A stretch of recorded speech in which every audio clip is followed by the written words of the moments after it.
జనసేన పార్టీకి సంబంధించి గత 2024 ఎన్నికల్లో 21 మంది ఎమ్మెల్యేలు విజయం దక్కించుకున్నారు.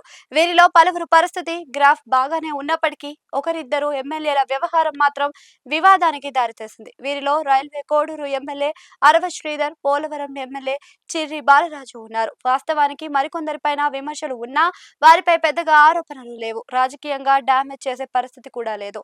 దీంతో గత కొన్నాళ్లుగా వివాదానికి కేంద్రంగా మారిన అరవ శ్రీధర్, చిర్రి బాలరాజులతో పవన్ భేటీ అయ్యారు. వారికి తన స్టైల్లోనే క్లాస్ ఇచ్చారు.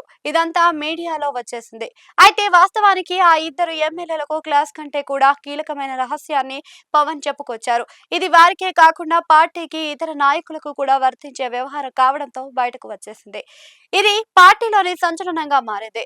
ఈ ఇద్దరు ఎమ్మెల్యేలతో చర్చించిన పవన్ కళ్యాణ్ గత ఎన్నికల సమయంలోనే ఆయా నియోజకవర్గాలకు ఎంతమంది పోటీకి రెడీ అయ్యారో జాబితాను తీసి బయటకు చూపించారు. వాస్తవానికి మనకు ఆ సీట్లు ఇవ్వాల్సిన అవసరం లేదు. ఇదిగో జాబితా. టీడీపీ, బీజేపీల నుంచి అనేక మంది నాయకులు ఉన్నారు. మనకంటే మీకంటే కూడా వారంతా ఆర్థికంగా బలంగా ఉన్నారు. కానీ మీకోసం నేను గట్టిగా నిలబడి ఈ టికెట్లు తీసుకున్నా.